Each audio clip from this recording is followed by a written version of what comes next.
Oh. Le titre incroyable dans ce podcast. Ça fait tellement longtemps que j'ai envie de parler à mon micro. T'as même pas idée. Mais en fait, tu vois, c'était compliqué. Pourquoi ? Bon, on va faire les choses dans l'ordre. J'espère que tu vas bien. Bienvenue pour l'épisode 8 milliards de OK Let's Go. Je sais plus à combien on est là. Mais en fait, il s'est passé un truc de fou. J'avais arrêté ce podcast. Et en fait, un jour comme ça, je sais même plus pourquoi, je me dis, tiens, ça fait quand même pas mal de personnes qui me disent « Eh Naïm, j'ai écouté ton épisode. Eh Naïm, j'ai écouté ton épisode. » Par curiosité, j'ai été voir le nombre d'écoutes. On a passé les 10 000. Un petit podcast sur les concours, s'il te plaît, c'est n'importe quoi. 10 000 écoutes. Le dernier épisode a dépassé les 500 écoutes. C'est abusé. Et en fait, je dois me justifier. Alors, tu vois, déjà, ça, c'est pas bien de penser comme ça. Pourquoi ? Parce que qu'il y ait une écoute ou 1 milliard d'écoutes, on s'en moque, en fait. C'est pas ça qui doit être important. Mais tu sais, comme j'ai passé ces 6 derniers mois, à réfléchir et à me poser des questions existentielles sur mon avenir, je savais pas si j'allais continuer ce podcast ou pas, en fait. Parce que je vais quitter l'éducation nationale. Ça y est, ça fait des mois, des années même que j'y pense. Mais il y a eu trop de choses qui se sont passées. Alors je les ai écrites dans un mail. Et franchement, j'ai pas envie de revenir là-dessus. Parce que fallait lire le mail. Non, c'est pas ça, parce que ça va être une redite. Alors si t'es pas inscrit à ma newsletter, pardon. Mais en gros, ouais, j'ai eu c'est pas des soucis, mais des choses qui corroborent déjà des pensées existentielles, tu vois, sur des pensées existantes plutôt sur la réalité de ce qu'est devenu l'éducation nationale, la réalité de ce que sont les profs en réalité et qui peuvent te mettre des coups de couteau dans le dos pour rien. La réalité aussi du niveau des élèves, on va pas se mentir, la réalité de la reconnaissance de l'administration, la réalité du peu de perspectives d'évolution que j'ai, t'as vu, c'est pas faute d'avoir demandé chaque année d'être tuteur, et c'est pas faute d'avoir des étudiants, des stagiaires qui me demandent encore cette année à venir dans mes cours, etc. Mais bon, je sais pas, j'ai pas le droit d'être tuteur apparemment, mais bref. Donc voilà, tout ça fait que je vais partir. Et donc on va faire les choses bien, on va accompagner cette dernière année comme il se doit, en tout cas les étudiants que j'ai. Mais en tout cas aujourd'hui, je voulais te parler de ce que va devenir ce podcast. Parce que tu vois, on va pas se mentir, moi j'ai plein de projets et c'est génial et je te souhaite d'en avoir plein. Mais si t'es là, c'est peut-être que tu passes un concours. Mais le truc c'est que passer un concours, ça demande des ressources en mindset. Des ressources qui sont essentielles, qu'on voit très peu dans les prépas. Et pourquoi ? Parce que les gens veulent pas investir là-dedans et je trouve ça inadmissible. Sauf certaines prépas, grosse dédicace à Brio Concours. Alors je dis pas ça parce qu'on bosse ensemble les gars, mais je vous aime trop fort. Et c'est trop bien, Brio Concours, si tu connais pas, c'est une prépa qui prépare les candidats au concours du professorat des écoles. D'ailleurs, big up à toutes les personnes qui passent un concours. Là, apparemment, le budget n'est pas encore voté. Bon, il y a peut-être un 49.3 qui va passer. T'inquiète pas, loin de moi l'idée de parler de politique ici. Mais en tout cas, je vais parler de ce que va devenir ce podcast. Tu vois, on va pas se mentir, les profs, c'est plus une cible qui m'attire, ni les candidats. Parce que, j'ai développé, on va dire, une aversion vis-à-vis de cette profession. Alors, pas la profession, mais vis-à-vis des gens qui peuple les salles des profs. Je ne vais plus en salle des profs. Attention, je suis heureux au fait, au moment où je te parle. Quand je vais à la cantine, je suis heureux quand je parle à tout le monde. Quand je vais en salle des profs, je dis bonjour à tout le monde et je propose des cafés comme au premier jour, mais je ne supporte plus les profs. Pardon, j'arrive plus en fait. J'arrive plus. Voilà, il y a toujours des profs que j'aime bien, mais globalement, je sais pas. J'arrive plus en fait. Et donc, ça n'a pas de sens de continuer à taffer avec des profs. Alors bien évidemment, des candidats, mindset, etc., machin, c'est logique. Mais il y a beaucoup de profs encore aujourd'hui qui me demandent des conseils sur le CAPET, sur le PLP, sur l'agrégation. Ces concours ont tellement changé depuis l'année où je les ai passés en fait.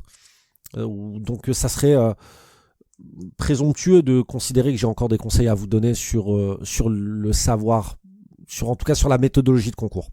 Je parle disciplinaire. Sur la méthodologie de révision, sur la méthodologie d'apprentissage, d'organisation, bien sûr que j'ai des choses à vous donner, mais j'ai plus trop envie de faire ça en fait. Faut comprendre que ça fait 8 ans moi maintenant que j'accompagne des gens. Et que dès que j'ai eu mon concours et que j'ai été stagiaire, l'année d'après, j'ai accompagné des gens à avoir le concours.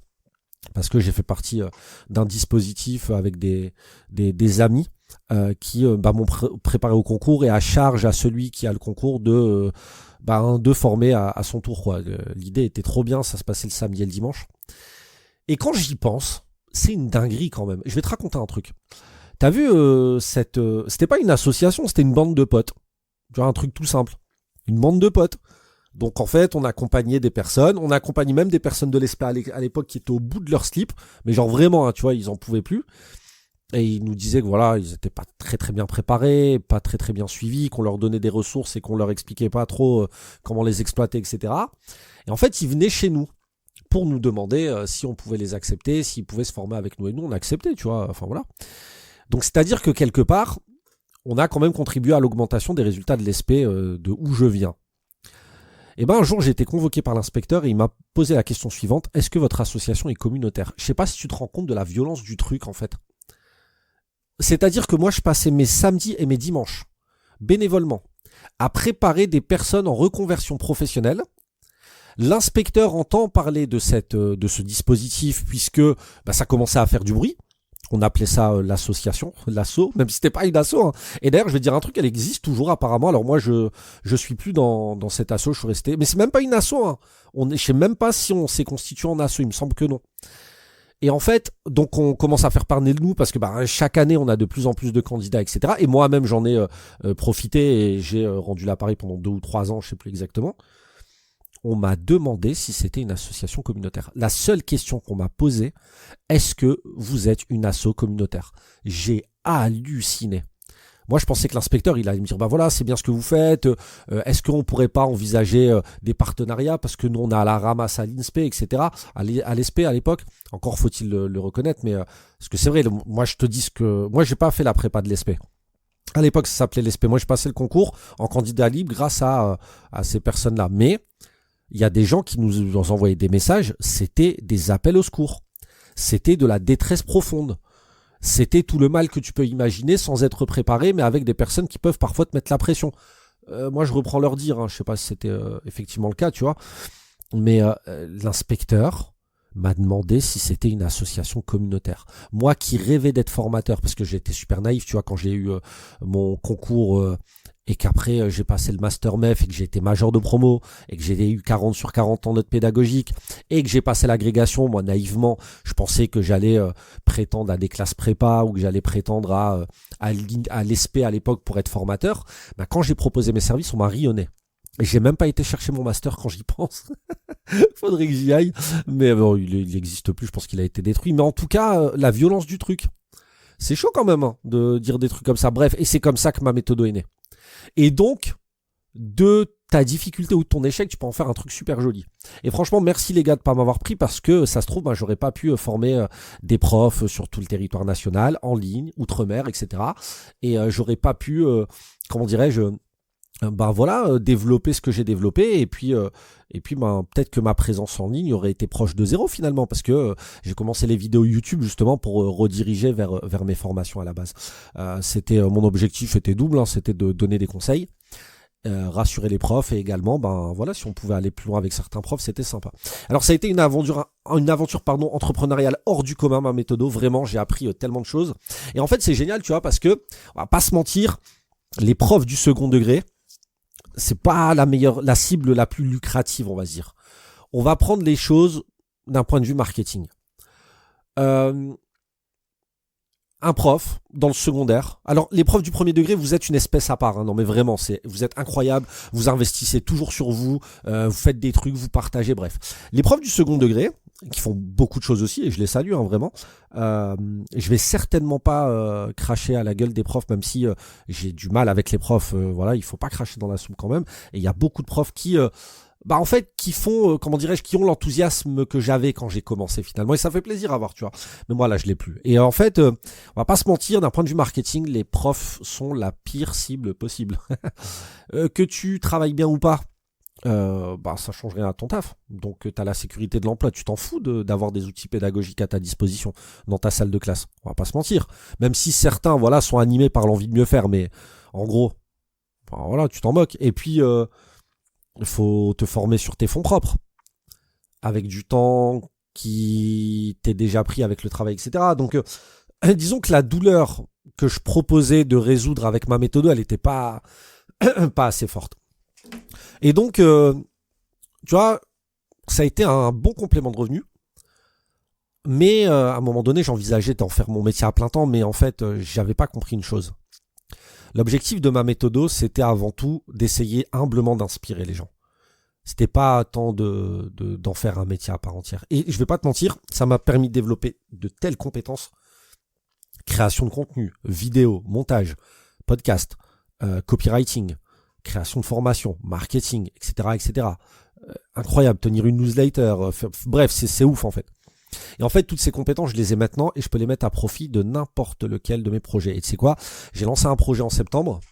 En octobre, il a fait full, vraiment, liste d'attente, etc. incroyable. Et en fait, j'ai compris que fallait que je passe par là pour avoir la capacité de développer un projet en 48 heures ou presque, tu vois. Et en fait, tout ça a servi à ça.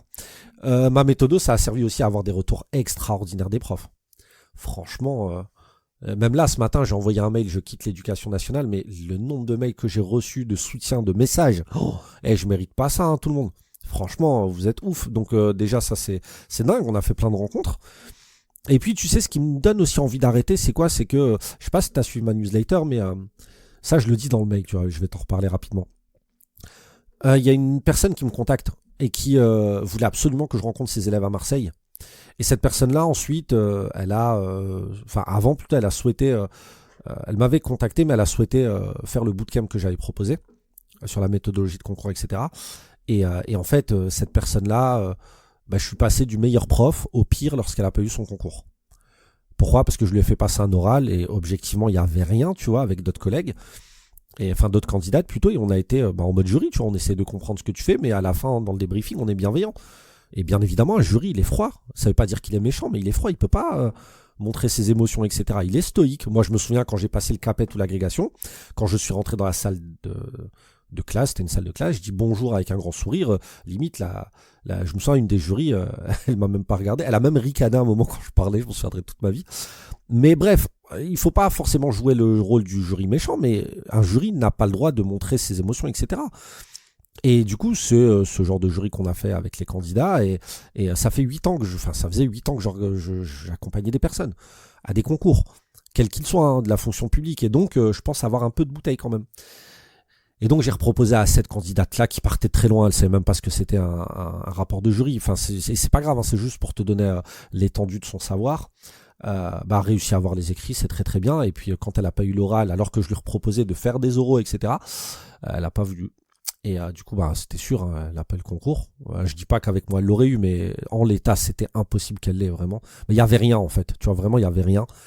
Et je lui souhaite de l'avoir. Hein. Moi, je souhaite pas de méchanceté aux gens. Mais cette personne a trouvé, du courage.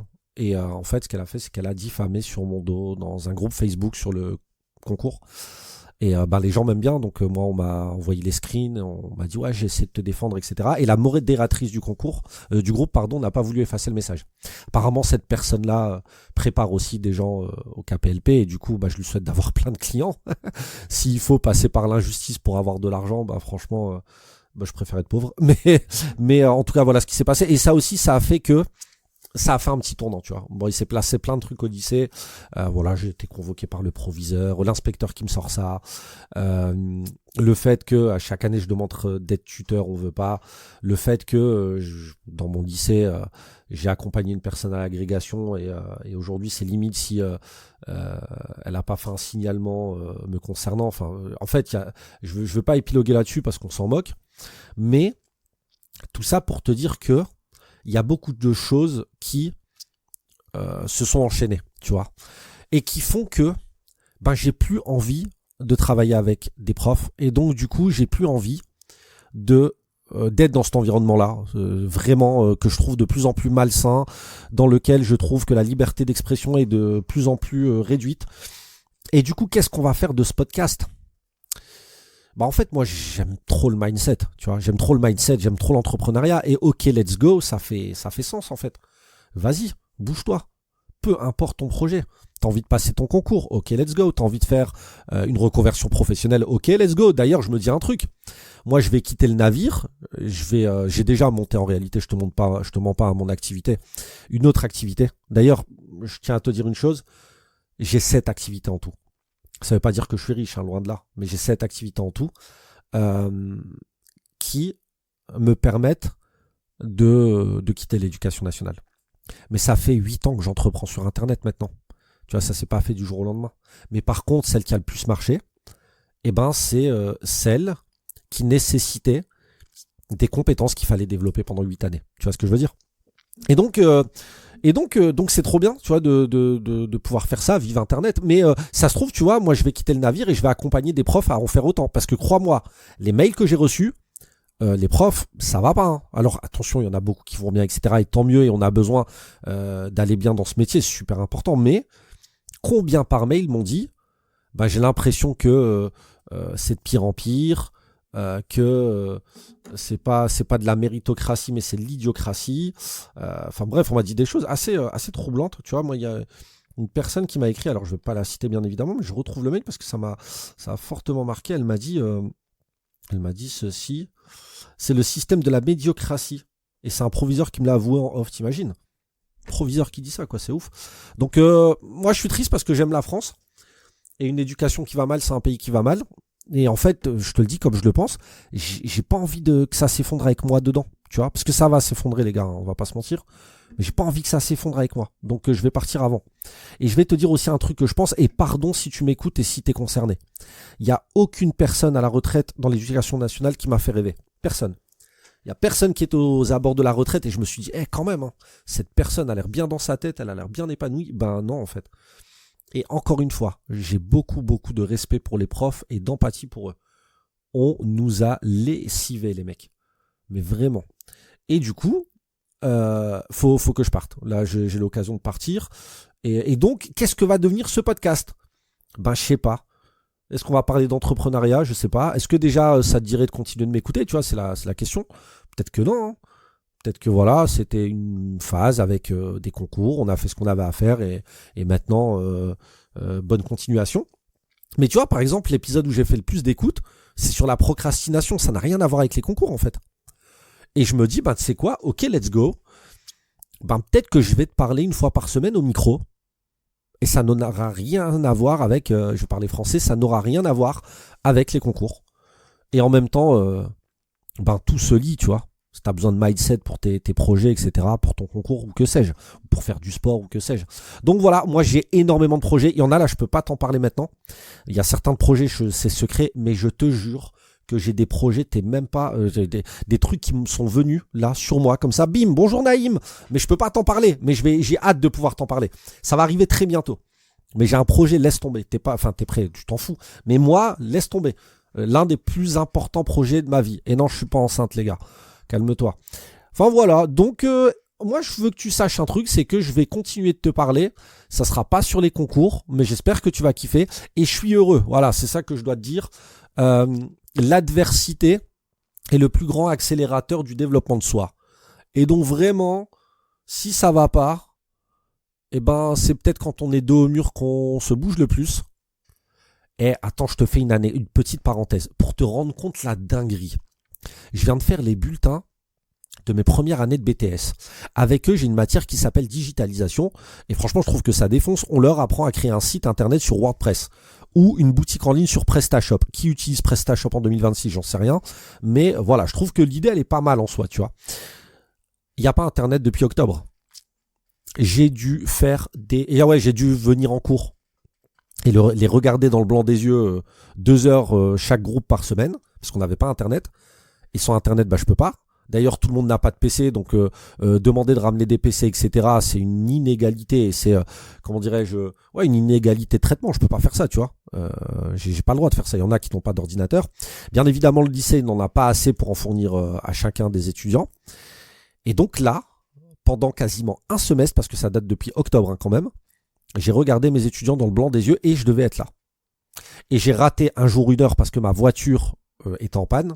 On m'a demandé de rattraper l'heure en question. Je sais pas si moi je peux plus en fait les gars. Pardon, je vais te dire un truc, je te jure que ça peut paraître présomptueux, mais j'ai rencontré des entrepreneurs.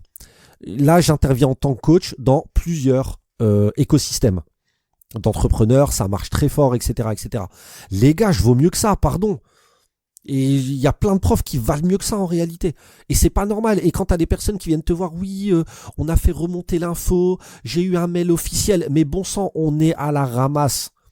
Tu peux pas, moi, me dire, viens rattraper 1 heure pour regarder tes élèves dans le blanc des yeux. J'ai pas le temps. Et là, j'ai dû faire des appréciations sur du vent. Et si j'avais pas fait les appréciations, on m'aurait dit quoi? Oui, il faut une appréciation pour le dossier, machin. Alors, je te donne un autre exemple. Mais c'est incroyable quand on y pense. T'as vu le BTS? À la fin, ils ont un dossier scolaire. Soit. Et ben, dans le dossier scolaire, on doit remplir le graphique des notes au stylo. Et on doit faire, des traits. Personne lit ces trucs. Personne ne lit ces trucs au monde. Pas même l'étudiant. Mais pourtant, il faut le faire. Pour que ce soit de son dossier, parce que dans son parcours, machin. Arrêtez de vous prendre au sérieux. En fait, ce qui m'énerve avec l'éducation nationale, c'est que les gars, t'as l'impression qu'ils gèrent une multinationale, alors qu'en fait, ils savent même pas faire marcher Internet pendant 3 mois. C'est abusé.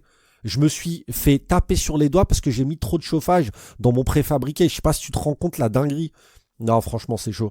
Alors qu'on avait froid, hein, le chauffage, il était à 13 à la base. Bon, ou à 15, je sais plus. Bref, passons. En tout cas, le truc qui est sûr, c'est que moi, je peux pas rester là et je suis heureux. Et tu sais quoi, je suis super enthousiaste pour la suite. Mais genre vraiment. Et donc, voilà, faut pas m'écouter avec, tu sais, de la tristesse ou de l'amertume, que sais-je. La vie est belle. Tout le monde. La vie est belle. Et, tu sais, je parlais de ça avec une collègue et elle m'a dit une phrase qui m'a fait mal au cœur. Elle m'a dit, tu sais, quand même, prof, ça a des avantages. Et je peux le comprendre. Et je peux le comprendre surtout quand on est maman, notamment maman solo, et c'est son cas, hein, pour rien te cacher. Mais moi, je me suis dit ça trop longtemps dans ma vie. Je me suis dit, non, mais finalement, prof, c'est pas mal. Tu fais ce que tu veux dans ta classe. Le rapport aux élèves, ça me manquera toujours, tu vois, on va pas se mentir. C'est vraiment extraordinaire quand ils savent bosser, etc. Et on va pas se mentir, ils bossent de moins en moins. Hein. Enfin bref. Mais les mots des élèves, ça, j'oublierai jamais ça, tu vois. Et d'ailleurs, ce qu'ils retiennent, c'est même pas tant mes leçons, mais c'est mes leçons de vie, pour reprendre leurs propos. Et en fait, j'ai réalisé un truc. On reste pas dans un taf pour ses avantages. On reste dans un taf parce que ça a du sens. Et en ce sens, l'éducation nationale, c'est une vraie prison dorée. Parce que cette maman, la solo, ça fait 4 ans, je crois, qu'elle est prof. Pour rien te cacher, c'est la personne qui a voulu faire qui s'est plaint et qui a fait que le proviseur m'a convoqué. Enfin bref. Ah, faut pas être rancunier dans la vie, c'est pas grave. Et du coup, bref, dans une discussion de cantine, en fait, elle parle aux collègues, et j'étais là, du niveau médiocre des étudiants. Ouais, ils savent plus faire une phrase, on leur demande, ils passent les épreuves certificatives sur un recto verso, c'est nul, ils savent plus rien faire, etc., etc. Ça fait 4 ans que t'es là, t'as encore 20 ans à tirer. Ça va? Est-ce que ça va? Et donc je comprends bien que cette maman solo, bah voilà, elle est pas d'autre alternative. Mais moi, j'arrête pas de lui dire une chose que je vous dis à tous et que je dis à tout le monde. Commencez à créer un complément de revenu, tout le monde. Ma méthode, à la base, c'était ça. Hein. À la base, j'ai vendu ma première formation 50 €. Il y a des formations, j'en ai pas vendu. Et j'étais le roi du monde, tout le monde. Là, j'ai vu un gars qui s'appelle Enseigner Autrement Coaching, je crois. Je suis tombé sur une pub sur lui. Oui, tu vas enseigner autrement, avec du charisme, etc. Mais j'étais trop fier de lui, je le connais pas. Hein. J'étais trop content pour lui. J'ai dit, mais voilà. Et le problème qu'on a avec les profs, c'est dès qu'un prof se met à faire un truc, tout le monde l'incendie. Ça m'est arrivé, tu sais sur quoi? Sur la formation que je vends en gestion de classe. J'ai vendu une formation en gestion de classe. J'ai mis une annonce sur Facebook. Je me suis fait éteindre par les profs. Mais c'est nul, il se prend pour qui, machin, etc. Et on est des vrais réactionnaires. Mais on n'avancera jamais comme ça. Et franchement, la personne là, d'ailleurs tu peux le suivre, ça s'appelle Enseigner Autrement Coaching, je crois, si je dis pas de bêtises. Là, j'ai désinstallé Instagram pour quelques jours, donc j'ai plus l'adresse. Mais trop bien. Faut soutenir des trucs comme ça. Et tu sais quoi, je lui ai mis un commentaire et il m'a fait un commentaire qui m'a trop fait plaisir. Il m'a dit, et c'est public, hein, c'est pour ça que je le dis, ah ben je m'inspire de tes contenus, etc. Bah franchement, merci monsieur. Je l'ai follow, je lui ai partagé 2-3 trucs. Et puis voilà, on soutient comme on peut. Et donc toi, en tant que prof, qu'est-ce que t'attends pour créer ton complément de revenu? Et vraiment, c'est une question. Après, t'en as peut-être pas besoin, mais tu peux pas te plaindre du système et t'imaginer être à long terme dans ce système-là. Ça va t'épuiser. Et après quoi, on va finir en burn-out, on va finir en dépression, on va finir en arrêt maladie, etc., etc. C'est compliqué. Donc vraiment, moi je te souhaite d'être bien dans ton taf. Et franchement, prof peut être un métier ultra épanouissant, vraiment. Et moi, je remercierai jamais assez la France. J'ai pu faire des études. Je pense simplement avoir rendu ma pièce dans le système. Et d'ailleurs, c'est très drôle, hein, tu vois, parce que l'inspecteur là qui m'a demandé si c'était communautaire, tu sais ce qu'il m'a dit un jour? Il m'a dit, vous devez être reconnaissant vis-à-vis de l'institution. Question, à quel moment l'institution a été reconnaissant envers moi pour toutes les personnes à propos desquelles j'ai pris le temps de répondre, qui m'envoyaient des mails au bout de leur slip, qui doutaient, qui n'étaient pas bien, etc., etc. À quel moment, moi, on m'a dit merci pour ça?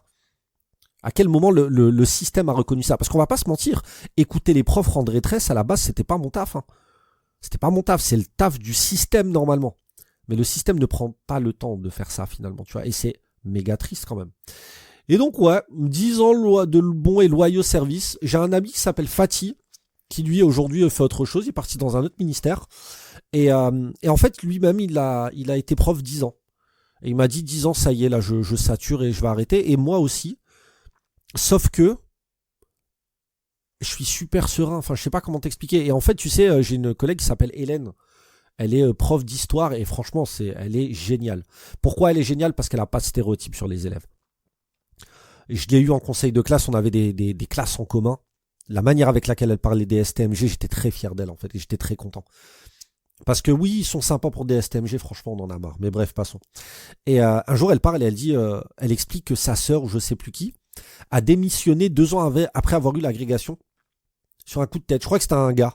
Un coup de tête un matin, il s'est réveillé, il a dit non, c'est plus pour moi, et il a démissionné. Et ça faisait, je crois, 1 ou 2 ans qu'il venait d'avoir l'agrégation. Si j'ai pas mélangé des histoires, parce qu'elle m'a parlé beaucoup de démissions, en fait. Et je me suis dit, ouais, t'as ressenti ça ce matin, Naïm, en venant. C'est vraiment que c'est peut-être le moment, en fait. Et donc voilà, je sais que mes parents vont s'inquiéter, malgré le fait d'avoir 40 balais bientôt. C'est comme ça, hein, mais ma mère comprend parfaitement, mon père non. C'est pas grave, mon père, à chaque fois que quelque chose marche, il veut pas que j'aille ailleurs. Mais moi, je suis un électron libre, je suis obligé de bouger tout le temps. Donc, qu'est-ce que je vais faire maintenant? C'est simple, j'ai un institut que je vais pleinement développer. Je vais faire du coaching, que je fais déjà. Et il y a d'excellents retours à ce niveau-là. Et on va essayer d'être épanoui. Et j'ai hâte de te parler du projet que je dois t'annoncer là très prochainement. En tout cas, voilà. Donc, écoute, je vais continuer un épisode par semaine. Peut-être qu'on va en faire 2, j'en sais rien. Mais voilà, en tout cas je vais bien, je quitte l'éducation nationale. Si toi tu veux quitter l'éducation nationale, courage. Si je l'ai pas encore fait, mais si je peux le faire, crois-moi tu peux le faire. Et donc voilà. Prends soin de toi. Et tu sais quoi, c'est trop marrant. Parce que il y a un copain. Non mais c'est extraordinaire. Et là la conclusion elle peut pas être meilleure, je t'explique. La personne qui m'a permis d'être prof, elle s'appelle Sagi. C'était mon mentor dans le domaine artistique dans lequel j'étais avant. C'était vraiment mon mentor, un de mes mentors. C'est lui qui m'a dit, tu fais quoi? Je sais pas, deviens prof. Il a passé le PLP et il m'a préparé au PLP, il m'a fait passer des oraux, etc. C'est vraiment un mentor pour moi. Il vient de m'envoyer un mail en réponse à mon mail. Et ce mail, c'est un article, un papier de Kern, que tu connais très certainement, j'espère bien prononcer. Le titre est le suivant, La lune de la grande démission, le doigt de la valeur travail. Et donc je vais dire ça. Il m'a dit, ça rejoint ce que tu dis, le paradoxe de la grande démission. La démission générale n'est pas seulement américaine, un phénomène général sous-jacent depuis longtemps. Écoute, je vais lire ça. Alors je vais pas te faire une lecture maintenant. Salut, c'est Nicolas Sarkozy, je vais vous lire un livre. Non, je déconne. Pardon. Ouais, donc voilà tout le monde. S'il vous plaît, prenez soin de vous. Parce que ce travail-là, personne ne le fera à votre place. Vraiment, il n'y a aucun taf au monde qui mérite que tu ailles pas bien. Je sais, il faut remplir le frigo. Mais ton bien-être personnel, c'est ce que tu emporteras avec toi. Et donc, s'il te plaît, fais attention à ça. La base de tout, c'est pas ton travail. C'est toi, ton cœur, ton petit cœur, comment il va. Ton état émotionnel. Ok? Deviens ton meilleur pote. Et donc, je te le dis, ça va bien se passer. T'inquiète pas pour moi. Il y a plein de bonnes choses qui vont arriver, en tout cas je l'espère. Hein. On fait les causes pour et puis les résultats, de toute façon, ils nous appartiennent pas. Et puis voilà, bah écoute, prends soin de toi, des bisous, merci de m'avoir écouté et puis je te dis à bientôt pour un nouvel épisode. Bye bye.